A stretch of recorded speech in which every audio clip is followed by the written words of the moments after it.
विस्तार से कैग की एक रिपोर्ट ये बताती है कि मध्य प्रदेश में बच्चों, किशोरियों और गर्भवती महिलाओं को बांटे जाने वाले टेक होम राशन में करोड़ों रुपए का गबन हुआ। इसके साथ ही पोषण आहार की गुणवत्ता के मानकों से भी उसकी गुणवत्ता नीचे पाई गई। बताया यह जा रहा है कि सरकारी दस्तावेजों में दिखाया गया कि हजारों टन राशन को ट्रक पर ढोया गया, लेकिन जिन ट्रकों का नंबर दिया गया वो तो फर्जी थे। अब विपक्ष सरकार से इस मामले में सवाल कर रहा है।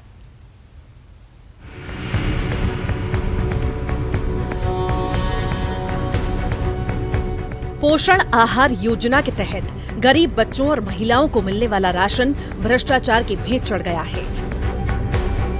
सीएजी रिपोर्ट में मध्य प्रदेश में पोषण आहार योजना में हुई गड़बड़ी का खुलासा हुआ। रिपोर्ट के मुताबिक महिला बाल विकास विभाग में 110 करोड़ रुपए का घोटाला हुआ है। प्रदेश में पोषण आहार घोटाला उजागर होने के बाद राज्यसभा सांसद विवेक तनखा ने सरकार पर गंभीर आरोप लगाए और हाई लेवल एसआईटी गठन की मांग की है। मेरा तो कहना है कि ये बहुत ही अफसोसजनक बात है, बहुत सीरियस बात है और इस पे तुरंत एक हाई लेवल इंक्वायरी बैठनी चाहिए। इसमें एफआईआर होनी चाहिए। अगर 2G में हो सकती थी एफआईआर और कोल में हो सकती थी ऑडिट रिपोर्ट के बेसिस पे, तो इस फूड स्कैम पे क्यों नहीं होगी? सरकारी दस्तावेज में दिखाया गया कि हजारों टन राशन को ट्रकों पर ढोया गया, लेकिन जिन ट्रकों का नंबर दिया वो फर्जी निकले। असल में ये नंबर मोटरसाइकिल, कार, ऑटो और टैंकरों के हैं। कहा जा रहा है कि एमपी के इस घोटाले को भी उसी तरह अंजाम दिया गया जैसे कभी चारा घोटाले को दिया गया था। पर सरकारी प्रतिबंध था, तब इन्होंने लगभग 400 करोड़ रुपए का राशन वितरण किया। वो स्कूलों में किया, आंगनवाड़ियों में किया और यहां तक कि घर घर किया और लाखों टन राशन मोटरसाइकिल पर वितरण किया। ये सारी जानकारी मध्य प्रदेश की सीएजी रिपोर्ट में सामने आई है। हालांकि राज्य के गृह मंत्री नरोत्तम मिश्रा सीएजी की रिपोर्ट से इत्तेफाक नहीं रखते। सीएजी रिपोर्ट कोई भी होती है, उसकी राय होती है, वो अंतिम नहीं होती। पहली बात तो ये समझ, ये एक प्रक्रिया का हिस्सा है, अंतिम नहीं है। इसके बाद में ऑडिट रिपोर्ट पर राज्य सरकार स्क्रूटनी करती है। इससे अंतिम निष्कर्ष कहना ठीक नहीं है। ये जब आती है तो अकाउंट सेक्शन के बारे में एक कमेटी होती है अकाउंट की, वो इस पर अंतिम निर्णय करती है।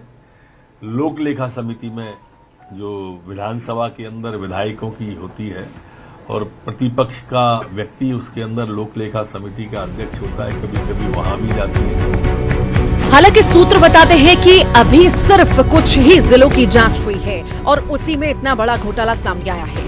माना जा रहा है कि अगर पूरे प्रदेश में जांच की जाती है तो ये एक बड़ा घोटाला होगा।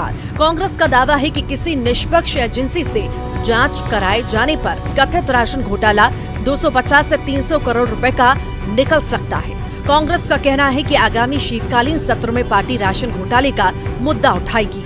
Bureau report, news 18 Madhya Pradesh, Chhattisgarh.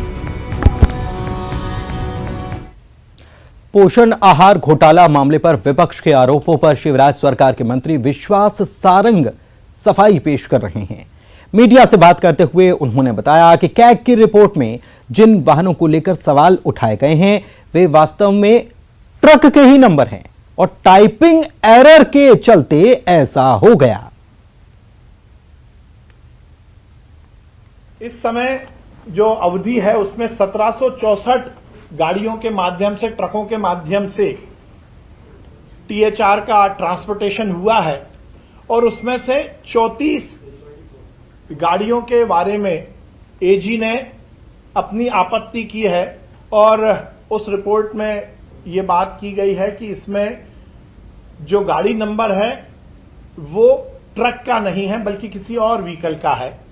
जब इसकी विभाग ने जांच की, उसमें यह पाया गया है कि ये 34 के 34 जो नंबर हैं उनमें केवल एक डिजिट का अंतर है। जो एक्चुअल नंबर है वो ट्रक के ही है। जैसे मैं उदाहरण के तौर पर बताना चाहता हूं, एज पर चालान लिखा हुआ है MP09GF 9139 ये का यही नंबर ट्रक का है। दूसरा चालान में दूसरी गाड़ी का नंबर लिखा हुआ है MP09HE 2760।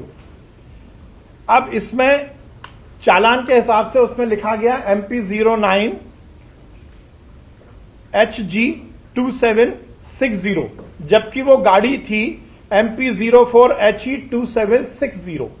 अब ये जो गाड़ी MP04 2760 ये ट्रक ही है, केवल लिपिकीय त्रुटि के कारण चालान पर MP04 की जगह MP09 लिखा गया और विपक्ष के नेता कह रहे हैं कि ये फर्जीवाड़ा है।